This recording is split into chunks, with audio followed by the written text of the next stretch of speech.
Sabsani. Untuk Awaludin.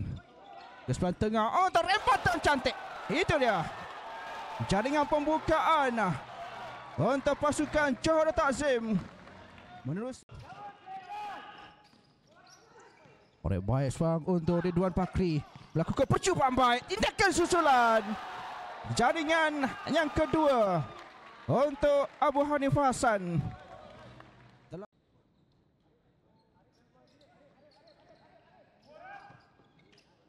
Kusur di sebelah belakang. Namun percubaan volley itu yang dapat dinafikan setelah percubaan daripada Fakri Islam.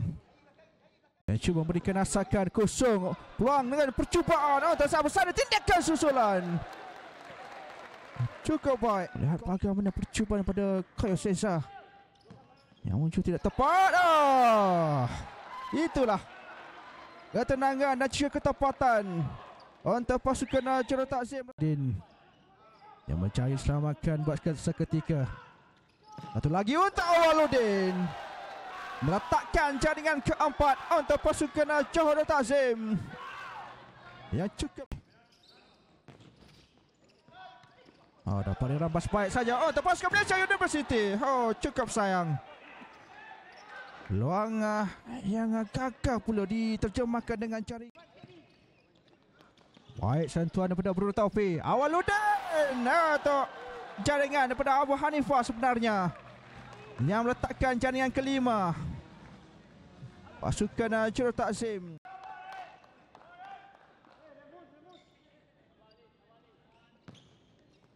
Baik untuk Awaludin. Satu turning baik. Namun percubaan itu yang dapat dihalang pula.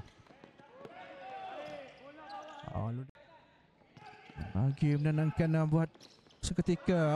Bahaya situ. Satu sungkitan mudah daripada Khairul Seza untuk mencipta jaringan ke-6 pasukan Johor Takzim.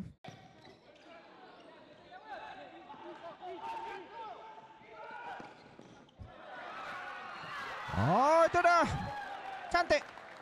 Masuk untuk pasukan Malaysia University untuk membuka tidak jaringan. Jauh untuk Bruno Taufik. Tidak ketemu adil. Diteruskan saja permainan untuk Kapten pasukan Arab.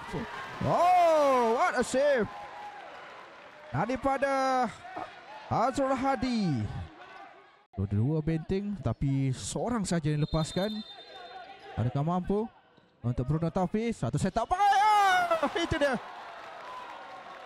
Kombinasi setup yang cukup tersusun untuk Khairul Seza pula. Daripada pasukan Johor Takzim mengutip 7 gol. Itu dah. Jaringan kedua. Ada respon daripada pasukan Malaysia University ini. Mampu untuk Zainal Abidin Hamzah. Cantik. Tindakan yang kedua. Berjaya ditepis pada awalnya daripada Azrul Hadi. Dekat 1-2 untuk Sabsani. Ada cubaan daripada Awaludin. Firdaus. Jaringan ke-8 daripada pasukan Johor Takzim. Aizat Warhanuddin buat kali yang ke-8. Baik satu pertama untuk Awaludin. Namun tinggi pula. Bruno.